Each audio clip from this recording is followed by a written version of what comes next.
¿verdad?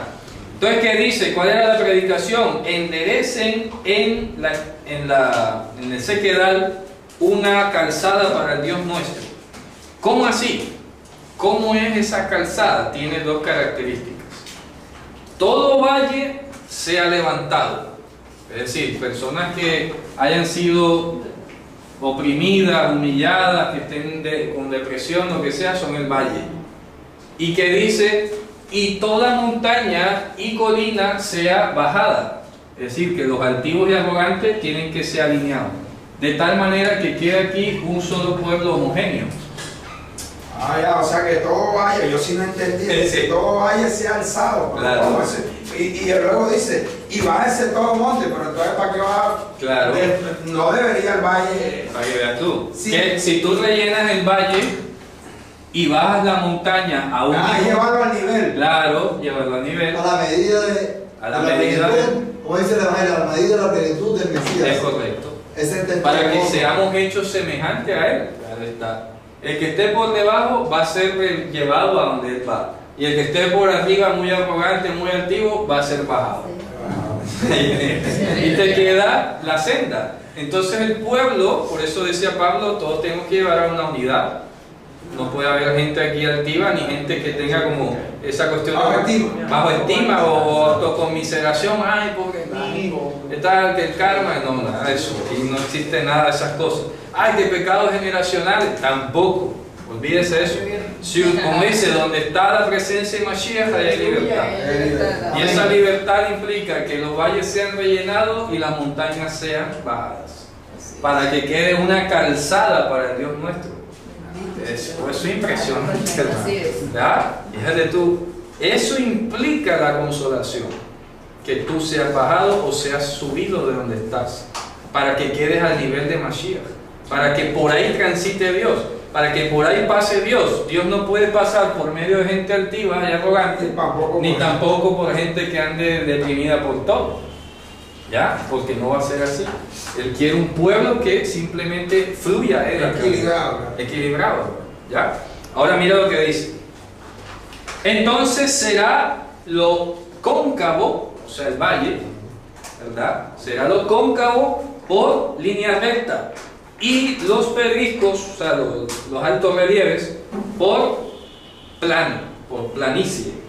Y luego dice, y se revelará entonces, ¿qué cosa? La gloria de Hashem. Fíjate qué hermoso. Y verá toda carne en conjunto, porque la boca de Hashem lo ha hablado. Es impresionante. O sea que esto tiene que ser notorio a toda carne. No puede ser que si tú eres creyente, entonces te vengan montados y todo ahí como que una atmósfera de superioridad, que mira por encima del hombre de todo el mundo y no lo saluda y no sé qué. Los superpastores. Sí, los superapóstoles. Intocables. Y no puede ser que vivas todo el tiempo como que, mejor dicho, de echado de tristezas, de echado de depresión o lo que sea, porque no es por ahí. Algo está pasando ahí que no está bien, ¿ya? No puede ser que todo el tiempo, ay, es que a mí me tocaron todo, es que no, levántate, despiértate de ese polvo. Si Dios está allí, tienes que superarlo, ¿cierto? Entonces mira lo que viene a continuación, que es hermoso esto que estamos hablando. Esa voz dice, convoca y dice, ¿qué voy a decir? ¿Qué voy a convocar? Proclama esto: toda carne es hierba y toda su gloria es como la hierba del campo. Se seca la hierba, se marchita, la palabra tzitz se refiere más exactamente al junco, ¿ya? Porque el viento de Hashem sopló por ahí. Fíjate tú, qué impresionante. ¿Qué significa eso, que el viento de Hashem sopló por ahí? ¿Ah? ¿Cómo es posible que la hierba se seque y el junco se marchite? Porque pasó el viento de ahí. Hombre, porque está diciéndote, y esta es otra evidencia, que la palabra ruach es el depósito de la vida eterna. Luego, si el viento sopló, el viento de Hashem sopló, significa que ahí no quedó vida. No dice boca, ¿verdad? El ruach. ¿Boca dónde? Estamos hablando de... No, en el verso 7. En 7. Voy a repetirlo, preste mucha atención. Toda carne es hierba. basar hatzir. Y toda su gloria, su fausto, es como el junco del campo. La hierba se seca y se marchita el junco, porque el ruach de Hashem sopló por él. O sea que, porque Dios pasó por ahí, o sea, por donde pasa Dios seca, ¿qué? No. Ah, o sea, No. Solo he leído que yo entiendo. Me habla así porque no te he entendido. No, sí. Por favor. Sí, vamos a explicar. Eso lo voy a explicar. Esto significa lo que dice Eclesiastés. Eclesiastés dice que cuando el ruach vuelve a Dios, que lo dio, hay muerte. Por ejemplo, vamos a leer para ilustrarlo en el Salmo 105. Podemos entender esta expresión. Vamos a leerlo. Sí. Vamos a buscarlo aquí donde dice Joseph Ruhan. Vamos a ver. No, yo creo que es no. Vamos a decir el 107. Vamos, permítame, lo localizo rápidamente acá. Aquí. Por ejemplo, vamos a leer el Salmo 103. Aquí lo explica prácticamente igual. El Salmo 103, versículo 15. 103. Sí. Dice: Enosh, que Hatzir Yamav, el hombre como la hierba son sus días. Que Tzisa sabe que hay Yatzitz, como el junco del campo, así crece. Kiruach Habrabo, porque el viento pasa por él y no está, y no conoces más su lugar. Ahí te lo está explicando. ¿Cómo así que el viento pasará por él? Hombre, que se fue. Ya, el viento pasó. Cuando dice que pasó significa que se fue. O sea, que cuando el poder y la voluntad de Dios de mantener con vida a alguien se va, ahí no queda nada que se sostenga solo. Es como si era el espíritu que pasó, sopló, pasó. Entonces, no es que, fíjate tú la forma de entenderlo, no. Fíjate tú, lo que tú me habías dicho ahorita era como si aquí hubiera vida. Ajá. Y al pasar el viento del Señor esto se secara. Así no es. Así no. Ahora siento aquí el mismo rúa. Sí, la misma palabra, rúa. No quiere decir viento, sino rúa. Viento. El rúa. Entonces, mira la percepción, aclara. El salmo es que como suena tan extraño decirlo en castellano, ¿verdad? Hermano, pero si está claro que dice, pasó el rúa por ella. Por eso. Es que, no, pero es que tiene razón. Es que tiene razón lo que dice el hermano. Por eso te insisto, porque es la sensación que deja. Mire. Ya explico, porque en español pasar es como si fuera transitar. Exacto, transitó por ahí y mató. Por eso exacto. Eso es lo que estoy aclarando. El hermano tiene razón en su inquietud. Por eso estoy aclarando. ¿Cuál es la diferencia en la percepción? Que si tú lo dices así en castellano, das por hecho que esto tiene vida en sí mismo. Claro. Entonces como que al pasar el viento el Señor lo secó. Claro. Pobrecito, o sea, que pasó el viento y lo secó. No. Quiere decir lo contrario, que cuando el viento pasa de él, sale, lo atraviesa, pasa al otro lado, porque el verbo abar en hebreo significa pasar al otro lado. Que ya aparece. Claro. Ruach abrabo significa el Ruach de Hashem pasó al otro lado de él. Significa que aquí se quedó sin vida. Eso es lo que está diciendo. Al pasar al otro lado, claro, quedó muerto, porque quedó el muerto, le queda vida. porque en sí mismo no tiene vida. Se puede. ¿Sí me va a entender? De otra manera, es Dios el que sustenta la vida. Por eso no existe espíritu humano. ¿Ok? No existe espíritu humano. Ahí voy a preguntar, en tanto que la palabra dice, el viento de Hashem sopló en ella. Ajá. ¿En qué sopló? Sopló en ella quiere decir a través de ella, pasó por ella. Es que el verbo nashav, en hebreo nashav se utiliza cuando el viento sopló, es decir, pasó. Por eso los traigo al Salmo 103, donde está la misma idea expresado con un verbo que nos aclara todavía más el sentido.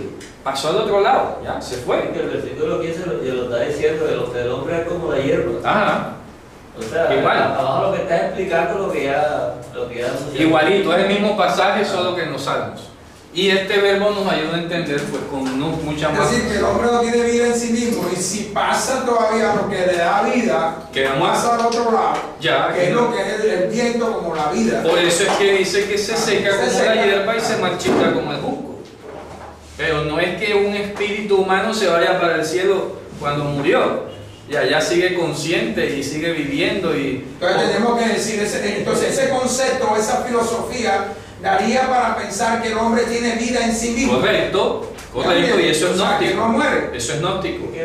El gnosticismo es el que señala que hay un espíritu humano que es consustancial a Dios. Eso es gnóstico. Pero eso sería ¿okay?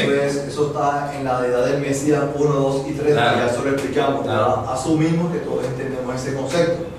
Sí, para el hermano que es nuevo que llega acá. No, por eso lo estoy diciendo. Por eso lo estoy diciendo. Hacerlo de manera pedagógica para entenderlo. Pero obviamente la reforma protestante, y traído de tiempo atrás, desde hace milenios, entiende un concepto totalmente diferente. Ahora bien, ese concepto que está expresado por la reforma y luego la religión católica, y la cristiandad en general, la cristiandad en general se soporta en parte en este verso entendido como se explica allá. Es correcto, claro, sí. Claro, porque entiende el modo occidental, ¿no? Y no lo entiende el modo hebreo, que toda la vida ha sido así.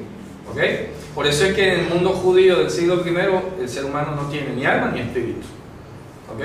Esos son conceptos de la filosofía griega que entraron en Israel y que luego pasaron al judaísmo en la Edad Media y en la cristiandad. Pero la cristiandad no se ha dado cuenta que tiene metido ahí un concepto gnóstico. No se ha dado cuenta. Y bueno, toca tener un poco de paciencia hasta que ya lo vayan viendo, me explico. Pero ¿qué está diciendo el testimonio de la Escritura? Es que si el Ruach de Hashem, ojo, es el Ruach de Hashem, no es el Ruach del hombre. ¿Ok? Es el Ruach de Hashem. Cuando pasa del hombre al otro lado, el hombre se seca y se marchita. O sea que si Hashem no está, no hay nada. Si Hashem no está, no hay vida. Habíamos que traducir el Ruach de Hashem cuando deja la carne. Sí, cuando pasa, cuando deja de sustentar. Es correcto, cuando ya deja de existir en la carne, por decir toda carne. Claro. Que tengo que decir que toda carne es hierba y que toda su gloria es como flor del campo. Que la hierba es seca, la flor se marchita. Entonces, porque cuando el Ruach de Hashem deja de estar, sopla, pasa. Ya, sopla o pasa. Pero no en el sentido de matar, sino más bien de dejar. Lo dejó. Okay, cuando lo entonces deja, se marchita. Se marchita. Cuando tú sientes un fresquito chévere y se te pasa por ahí, ya. Porque empiezas aquí ya a sentir calor, que te muere, que te asfixia ya. Bueno. Entonces la frase que más me gustaría a mí sería: cuando el Ruach deja al hombre, sopla del hombre. Sopla, se va. Se va. Chao. Se marchita. Se marchita. Entonces, ahí es que es muy fácil en Isaías, ojo, es que Isaías lo dice muy sencillo. La pregunta muy lógica que tú te tienes que hacer es: ¿de quién es el viento que sopla? ¿Del hombre o de Dios? Claro, Dios. Para que se marchite. Sí, para que se marchite la carne, sí. Es el de Dios el que pasa. Sí, porque pareciera que en español se entendiera miércoles, porque cuando la vida que sí, tenía eso. Sí, pero resulta que eso no tiene vida en sí no mismo. Tiene vida en cuando sí mismo. Pasa o deja de estar, claro, de ocurrir, claro. Entonces se muere, ¿no? Ocurre la marchitación o la muerte. Es correcto. Claro, en el sentido literal no dice eso. No, sí, que aquí lo está diciendo. O sea, no, en la literatura. En castellano no sé. No, por eso en castellano no. Por eso en castellano no sé. Okay. En hebreo está muy sencillo. Dice: porque el Ruach de Hashem sopló por él. ¿Y qué dice? Y se marchitó. Se murió el junco. Porque el Ruach de Hashem pasó por ahí. Se fue. Entonces, por eso aclaré la ambigüedad que muy bien planteó el hermano. Porque así como tú lo lees, parecía que el viento pasó por aquí y mató a este que tenía vida. No. Lo que está diciendo es que cuando el viento pasa de aquí, esto se mueve. Ya. ¿De quién es el viento? De Hashem, no es del hombre. Eli, dígame. Entonces, lo que estoy entendiendo que aquí lo que está mal es sopló en ella, es sopló por ella. Por ella. Ahí sería la ambigüedad. Es correcto, para que se empiece a entender. Entonces dice: sin embargo, el pueblo es la hierba. Se secará la hierba, se podrá marchitar el junco, pero la palabra del Dios nuestro se levantará para siempre. Qué espectacular eso, ¿ah? Se levantará. La palabra de Hashem se levantará. Porque está en futuro. Claro, está en futuro, dice Yacún, pero además te está diciendo entonces aquí algo muy interesante. Si tú analizas el paralelismo, te está indicando que ese Ruach es al mismo tiempo el Dabar. Este Ruach, que es el que sopla, ¿verdad? al mismo tiempo tiene una conexión directa con Dabar, que es la palabra. El poder, Ruach, el poder de Dios. No va a poner espíritu, va a poner poder. Esa palabra espíritu aquí está radicada. Y Dabar es palabra. ¿Ya? Entonces el poder de la santidad, Ruach HaKodesh, ¿ya? No es Espíritu Santo, sino el poder de la santidad, no es otra cosa que la expresión o la presencia de la palabra de Hashem. Entonces, ¿qué está diciendo en últimas? Que puede que el pueblo muera, aunque el pueblo llegase a morir, a marchitarse, a secarse, habría uno que no se marchitaría y que no se secaría. ¿Quién es? La palabra de Hashem. ¿Y quién es la palabra de Hashem? Mashiach. La promesa. Entiéndase que Dabar es palabra en el sentido de promesa. Está diciendo que la promesa de Abba, que iba a enviar su Ruach permanentemente, no iba a pasar, no se iba a marchitar, sino que vendría, como bien lo dijo Mashiach. Mashiach dijo: quédense aquí para que reciban la promesa de Abba que oísteis de mí, porque recibiréis poder, Ruach, de lo alto, cuando haya venido Ruach HaKodesh. Es lo que la gente llama el consolador. Que llama entonces consolador como si fuera otra persona. Y eso nos lleva a darle otro hachazo a la teología cristiana, porque no hay Trinidad. ¿Ya?